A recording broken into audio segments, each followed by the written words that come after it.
नमस्कार दोस्तों, मेरा नाम अर्जुन है और आपने देखना शुरू कर दिया है लाइफ इंश्योरेंस गुरुजी। दोस्तों, अगर आप LIC के अभिकर्ता हैं या LIC के ग्राहक हैं या ऐसे व्यक्ति हैं जो LIC के प्लान के बारे में जानकारी चाहते हैं तो आप एक परफेक्ट वीडियो पर आ चुके हैं। इस वीडियो में हम आपको LIC के एक प्लान का पोस्टमार्टम करके देने वाले हैं। परफेक्ट रिव्यू आपके लिए लेकर आए हैं। इस वीडियो में हम बात करेंगे LIC के न्यू एंडोमेंट प्लान जिसका टेबल नंबर 914 है। तो दोस्तों, इससे पहले इस प्लान का जो टेबल नंबर था वो 814 था, लेकिन फरवरी 2020 में LIC ने इसे रीलॉन्च किया कुछ मॉडिफिकेशन के साथ में और इसका टेबल नंबर बदल करके 814 से 914 कर दिया है। तो दोस्तों, ये एक रेगुलर प्रीमियम की पॉलिसी है जिसमें आपको जितने साल का आप पॉलिसी टर्म लेते हैं तो उतने ही साल आपको प्रीमियम भरना होता है। मतलब दोस्तों, जितने साल का आपने इंश्योरेंस लिया, जितने साल तक आपको बीमा आपने लिया है, उतने ही साल आपको पैसा भरना पड़ेगा। नेक्स्ट बात करते हैं दोस्तों इसमें प्रॉफिट की। तो इसमें दो तरीके के बोनस आपको मिलते हैं। पहला बोनस है वेस्टेड सिंपल रिविजनरी बोनस। ये बोनस का अमाउंट दोस्तों जितना लंबी पॉलिसी चलेगी उतना ज़्यादा होता है। सेकेंड चीज़ दोस्तों, इस बोनस का अमाउंट सम एश्योर्ड के पर भी डिपेंड करता है, यानी जितना अधिक सम एश्योर्ड होता है उतना अधिक इस बोनस का अमाउंट होगा। नेक्स्ट बात करते हैं दोस्तों फाइनल एडिशन बोनस के बारे में, FAB जिसको बोलते हैं। वो अमाउंट दोस्तों सीधा पॉलिसी के नंबर ऑफ टर्म्स पर डिपेंड करता है और दोस्तों 15 या 15 साल से अधिक टर्म लेने पर ही इस बोनस का बेनिफिट मिलता है। तो दोस्तों, यहाँ पर ये प्लान अगर आपने 15 साल से कम में परचेज़ किया है, यानी 13-14 साल का अगर लिया है, तो आपको FAB का बेनिफिट नहीं मिलेगा। नेक्स्ट बात करते हैं दोस्तों इस प्लान में एलिजिबिलिटी के बारे में, यानी इस प्लान को लेने के लिए आवश्यक मापदंड क्या क्या है तो उसके बारे में। तो सबसे पहले आयु का क्राइटेरिया आता है, एज का क्राइटेरिया। तो इस प्लान को लेने के लिए कम से कम 8 वर्ष का एज होना कंपलसरी है। मतलब दोस्तों, इस प्लान को आप 8 वर्ष से छोटे बच्चे को नहीं दे सकते। कम से कम 8 वर्ष का अगर बच्चा है तो इस प्लान को आप उसको दे सकते हैं।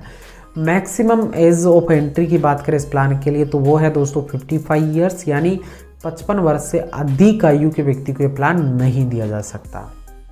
नेक्स्ट पॉइंट दोस्तों, इस प्लान को लेने के बाद मैक्सिमम एज एट मैच्योरिटी पर भी कैप है, वो है 75 ईयर्स। यानी दोस्तों मैच्योरिटी अधिकतम 75 वर्ष की आयु तक हो सकती है। अगर किसी व्यक्ति को 55 वर्ष की आयु पर ये प्लान आप देते हैं तो 75 ईयर्स की एज तक उसका मैच्योरिटी हो जाएगा, यानी 20 ईयर्स से ज़्यादा उसको पॉलिसी टर्म नहीं दिया जा सकता। नेक्स्ट बात करते हैं दोस्तों पॉलिसी टर्म के बारे में। तो पॉलिसी का टर्म यहाँ पर 12 वर्ष से लेकर के 35 वर्ष के काफ़ी लंबा पीरियड है उसके लिए अवेलेबल है। यानी आपको 12 वर्ष से लेकर 35 वर्ष तक के कोई भी ऑप्शन आप ले सकते हैं, कितने भी वर्ष के लिए आप इसका सिलेक्शन कर सकते हैं। इसके बाद में बात आती है दोस्तों सम एश्योर्ड और राइडर्स के बारे में। तो दोस्तों यहाँ पर मिनिमम सम एश्योर्ड का अमाउंट 1 लाख रुपये रखा गया है और जिसके बाद में आप इसको 5000 के गुणा में ले सकते हैं। यानी अगर 1 लाख से नेक्स्ट जो सम एश्योर्ड रहेगा वो 1,05,000 होगा। 1,02,000 3,000 इस तरीके से आप नहीं ले सकते। 1 लाख और 1 लाख के बाद में 5,000 के गुणक में आप इसको बढ़ा सकते हैं।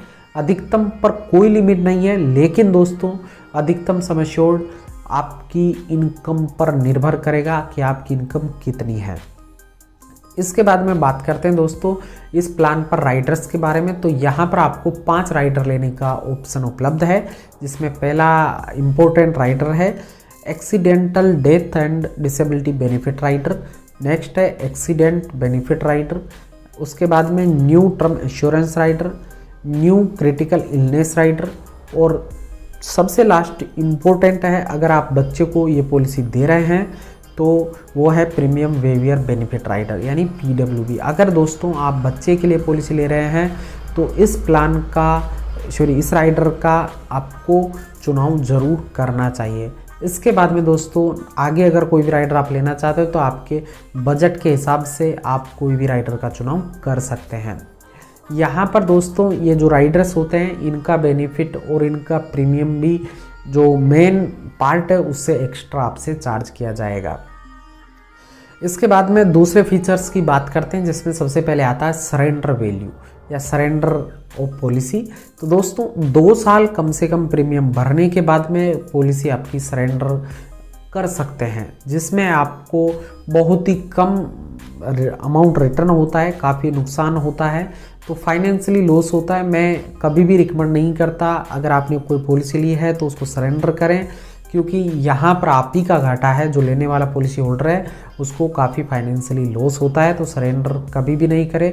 हाँ, ये ज़रूर करें कि आप पॉलिसी का चुनाव करते वक्त जो सम एश्योर्ड ले रहे हैं, जो प्रीमियम ले रहे हैं, वो आपकी कैपेसिटी के हिसाब से ही आप चुनाव करें। इसके बाद में अब बात करें दोस्तों लोन फैसिलिटी की, तो कोई भी पॉलिसी 2 साल कंटिन्यू चलने के बाद में आप वो पॉलिसी लोन के लिए एलिजिबल हो जाती है। और लोन अमाउंट की बात करें तो दोस्तों वो सरेंडर वैल्यू पर डिपेंड करता है। इनफोर्स पॉलिसी के लिए 90% ऑफ सरेंडर वैल्यू, यानी सरेंडर वैल्यू का 90%, और जो पॉलिसी पेड अप वैल्यू पर चल रही है उनके लिए सरेंडर वैल्यू का 80% लोन अमाउंट लिया जा सकता है। इसके बाद में बात करते हैं दोस्तों पेड अप वैल्यू की, तो काफ़ी इंटरेस्टिंग फीचर है इसका। पेड अप वैल्यू 2 साल में ये पॉलिसी एक्वायर कर लेती है, और पेड अप वैल्यू एक्वायर करने के बाद में दोस्तों पॉलिसी रिड्यूस्ड सम एश्योर्ड के साथ में चलने लगती है। वहाँ पर आपकी रिस्क कवरेज घट जाती है ऑटोमेटिकली, लेकिन आपकी पॉलिसी रनिंग रहती है। अगर दोस्तों आपको पेड अप वैल्यू पर ज़्यादा जानकारी चाहिए तो आप कमेंट करके ज़रूर बताएं, मैं इसके ऊपर आपको एक सेपरेट डेडिकेटेड वीडियो बना करके दे दूँगा। इसके बाद में बात करते हैं दोस्तों रिवाइवल की, तो पॉलिसी लैप्स्ड है या पेड अप वैल्यू पर चल रही है, तो उस पॉलिसी को आप 5 वर्ष के अंदर इंटरेस्ट सहित प्रीमियम भर कर के रिवाइव कर सकते हैं। इसके बाद में बात आती है दोस्तों डेथ बेनिफिट की, तो डेथ बेनिफिट का यहाँ पर दोस्तों जितना आप सम एश्योर्ड ऑन डेथ है वो, और जो वेस्टेड सिंपल रिविजनरी बोनस का अमाउंट है उसका भुगतान नॉमिनी को कर दिया जाता है। इसके बाद में एक पॉइंट और मैं बताना चाहूँगा, इस पॉलिसी में आपको सेटलमेंट का ऑप्शन भी मिलता है, यानी दोस्तों जो मैच्योरिटी या डेथ पर जो अमाउंट मिलने वाला है डेथ क्लेम के रूप में, उस अमाउंट को आप मंथली मोड में, क्वार्टरली मोड में, या हाफ ईयरली या ईयरली मोड पर, किसी भी मोड पर रिटर्न ले सकते हैं, जिसका जो टेन्योर है 5 वर्ष, 10 वर्ष या 15 वर्ष हो सकता है। और इसका चुनाव केवल पॉलिसी होल्डर कर सकता है कि उसको जो ये अमाउंट है वो कैसे चाहिए, नॉमिनी के पास में ये राइट नहीं होता है।